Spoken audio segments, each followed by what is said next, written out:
Sovereign gold bond के बारे में कि sovereign it's a government security, जैसे मैंने आपको पहले ही बताया था। और सोवरेन गोल्ड बॉन्ड्स जो इशू होते हैं वो reserve bank of India issue करता है on behalf of government of India. Sovereign gold bond जब हम इन्वेस्टमेंट करते हैं तो हमारी इन्वेस्टमेंट्स रहती हैं यूनिट्स के अंदर, और जो every unit basically represents the number of grams of investment. It's a very good substitute for holding physical gold. आज की डेट में हम फिजिकल गोल्ड रखते हैं तो it's we have to take care of upkeep, safety, storage, everything. यहाँ पर हमारे को जो सोवरेन गोल्ड बॉन्ड मिलता है वो हम डायरेक्टली अपने डीमैट अकाउंट के अंदर रख सकते हैं, या हम पेपर सर्टिफिकेट के अंदर अपने पास मैनेज कर सकते हैं। Government of India, while issuing the sovereign gold bond, also guarantees and provides the interest on the investment in sovereign gold bonds. जितनी भी सीरीज हमारे पास 2016 से आई हैं, गवर्नमेंट ने बहुत सारी सीरीज लॉन्च की हैं with from time to time, and every series करीब 2.25% टू 2.25% टू 2.5% का interest rate on annual basis on the allotment price हमको मिल रहा है। एंड जितने भी लोगों ने इसके अंदर इन्वेस्ट किया है, every 6 month government is remitting the interest amount into the bank account associated with the investment. अगर डीमैट अकाउंट में है तो डीमैट अकाउंट में जो भी हमने बैंक अकाउंट रजिस्टर कर रखा है, डायरेक्टली हमारे बैंक अकाउंट के अंदर interest component every 6 months gets accumulated.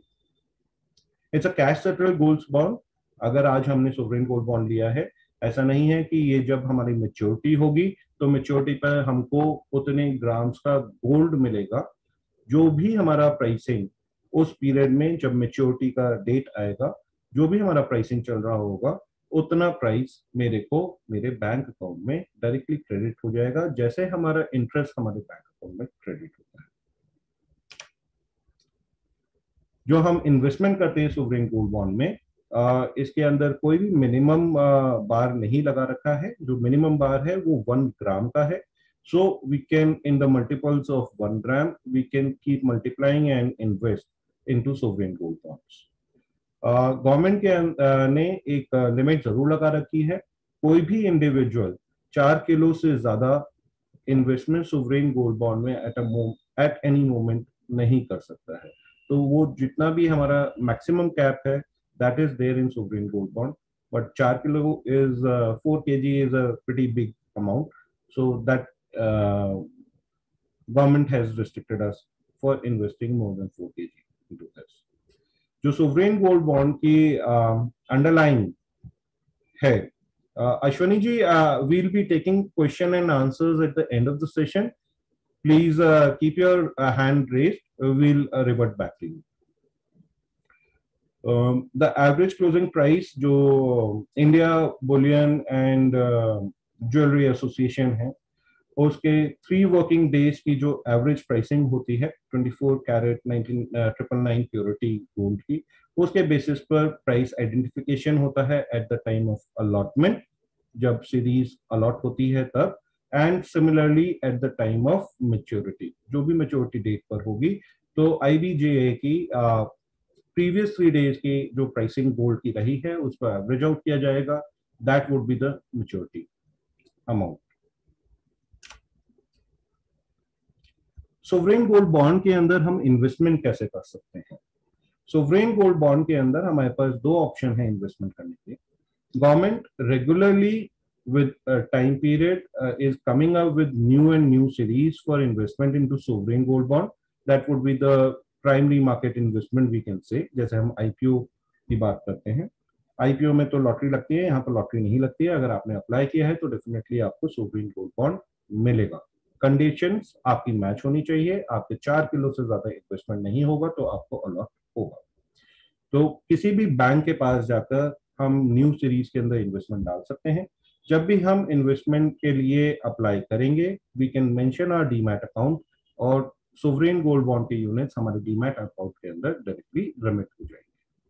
Alternatively, stock exchanges are also enabled for investors to invest into sovereign gold bond. Stock exchanges का डायरेक्ट इंटरफेस इन्वेस्टर्स के साथ नहीं होता है, तो उन्होंने स्टॉक ब्रोकर्स को ये डेलीगेट कर रखा है।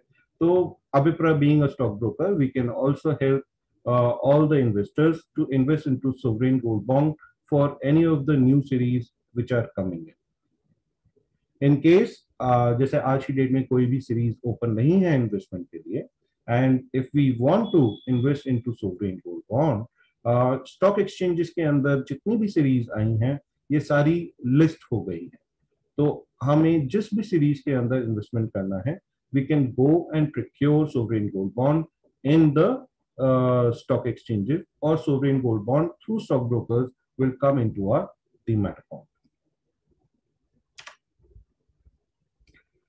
अब थोड़ा सा हम देखते हैं कि why sovereign gold bond. So हमने जैसे बहुत सारे ऑप्शंस देखे थे कि हम गोल्ड के अंदर कहाँ इन्वेस्ट कर सकते हैं। तो सबसे बढ़िया चीज है कि वहां पर इन्वेस्ट करने का फायदा क्या है और नुकसान क्या है। तो सारी चीजों को हम एक्यूमुलेट करेंगे तो we'll be able to make right decision why sovereign gold bond is good. सबसे पहला है फिजिकल गोल्ड और बार, कॉइन, ज्वेलरी एक्सेट्रा। तो एक तो ये ट्रेडिशनल है, सब लोग गोल्ड रखना पसंद करते हैं, चाहे वो ज्वेलरी के फॉर्म में हो, चाहे कॉइन्स या बार्स के फॉर्म में हो। एक टच एंड फील फैक्टर रहता है कि आज मैंने गोल्ड प्रोक्योर किया है तो गोल्ड हमारे हाथ में रहता है, तो थोड़ा सा फील गुड फैक्टर आता है इसके अंदर। हाथ में होता है तो लगता है किसी को भी गोल्ड दिया, हमें जब भी लिक्विडेट करना है मार्केट के अंदर इजीली हम जाके इसको लिक्विडेट कर सकते हैं। And everybody accepts gold. किसी मतलब आपने कोई इन्वेस्टमेंट कर रखी है, ऐसा नहीं है कि कोई गोल्ड लेने के लिए तैयार नहीं। तो gold is everyone is using. Touch and feel factor का दूसरा फैक्टर भी है, अगर मैं ज्वेलरी लेता हूँ तो it is enhances the beauty of an individual wearing the gold, and return gold में डेफिनेटली है। जो सबसे बड़ा नुकसान फिजिकल गोल्ड रखने का है, एक रहता है फियर फैक्टर चोरी होने का, क्योंकि गोल्ड बहुत प्रेशियस है।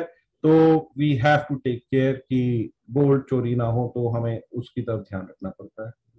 जब हम गोल्ड परचेज करने के लिए जाते हैं फिजिकल फॉर्म में, एक कंसर्न प्योरिटी का भी रहता है कि जब हम ज्वेलर के पास गए, ज्वेलर्स वैसे आजकल गारंटी भी देते हैं, बट एक इशू जो मार्केट में रहा है कि कई बारी गोल्ड के अंदर कुछ और मेटल्स मिला दिए जाते हैं, तो प्योरिटी हम 24 कैरेट का बोलते हैं, 24 ना मिलकर 22 कैरेट मिल रहा है। तो this is what we have seen in past कि इसके अंदर एक कंसर्न रहता है। जब हम गोल्ड परचेज कर लेते हैं फिर उसके बाद मैन्युफैक्चरिंग में जाता है, तो there is also loss of certain percentage in the gold. जब हम बनाने के लिए जाते हैं कोई ज्वेलरी, तो हमें बेयर करना पड़ता है making charges towards the gold. जब हम ले आते हैं उसके बाद हमें टेक केयर करना होता है कि हमें कहाँ रखना है। घर में लॉकर अलग से सेफ्टी करने के लिए चाहिए, बैंक में लॉकर चाहिए जिससे हम उसको अपकीप कर सकें उसकी एंड सेफ्टी मेंटेन कर सकें। प्लस एक जब भी हम फिजिकल में गोल्ड लेते हैं तो gold is subject to GST. तो जो भी हमने गोल्ड परचेज किया या ज्वेलरी परचेज की उसके अंदर जीएसटी का एक कंपोनेंट आता है जो डायरेक्टली 18% हमारा इनहैंस कर देता है cost. Alternatively, as I discussed, gold mutual funds and ETFs are available in the market. तो जितने भी हमारे कॉन्स थे with regard to safety, upkeep, everything goes away. Purity का भी कंसर्न खत्म हो जाता है because that is maintained by the corporates जो गोल्ड म्यूचुअल फंड्स इशू कर रहे हैं। वो अपने कॉन्ट्रैक्ट के अंदर लिखते हैं कि for every unit what kind of backing they are doing, and accordingly safe upkeep की जो कॉस्ट होती है that is borne by gold mutual funds और द फंड मैनेजर्स। प्योरिटी की हमें कोई टेंशन नहीं होती है उसके अंदर, and it is very easy to procure and keep either into your demat account. Again, physical format में लेना चाहते हैं तो we can invest into physical format. The only con which I found in gold mutual fund, because private parties are involved into fund management, they have their own cost for maintaining gold mutual funds. So there is a cost depending on the mutual fund that we are selecting. अगर ETF है तो उसमें cost थोड़ी कम होगी, अगर हम ETF के अलावा दूसरे म्यूचुअल फंड की बात कर रहे हैं तो उसके अंदर कॉस्ट ज्यादा होगी। तो it varies from company to company which fund we are selecting from 0.6% to 1.2%। ये कॉस्ट अभी तो हमको छोटी लगती है, लेकिन जब हम गोल्ड के अंदर इन्वेस्टमेंट करते हैं और हमारा पीरियड बहुत बड़ा हो जाता है, से हमने 10 साल तक के लिए हमने मेंटेन किया, तो ये जो हमारी कॉस्ट है, हमारी इन्वेस्टमेंट के ऊपर कॉस्ट नहीं होती है, जो भी उसकी वैल्यू है। आज हमने इन्वेस्टमेंट किया से 50,000 पर, आज से 10 साल के बाद ये कॉस्ट हो जाती है 80,000। तो ईयर ऑन ईयर जो भी वैल्यूएशन चल रही होगी उसका 1% आपका एडमिनिस्ट्रेटिव कॉस्ट म्यूचुअल फंड्स काटते हैं। तो आपको 10 साल के बाद ऐसा रियलाइज होगा कि जो मार्केट वैल्यू गोल्ड की है, और जब मैं रिडीम करने के लिए जा रहा हूं म्यूचुअल फंड्स को, तो उसके अंदर एक गैप खड़ा हो गया। तो real value of gold mutual fund के अंदर नहीं मिल पाती है, और ये एक जो इशू है because of the administrative cost, this is the difference. दूसरा एक बहुत बड़ा कौन है कि हाँ, जो हमारे को गोल्ड के अंदर फील फैक्टर होता था, वो touch and feel factor is not there in mutual fund. आपके डीमैट अकाउंट के अंदर रखा हुआ है या फिर आपके पेपर फॉर्मेट में रखा हुआ है, you can not have that kind of fill factor while holding a gold coin into your hand.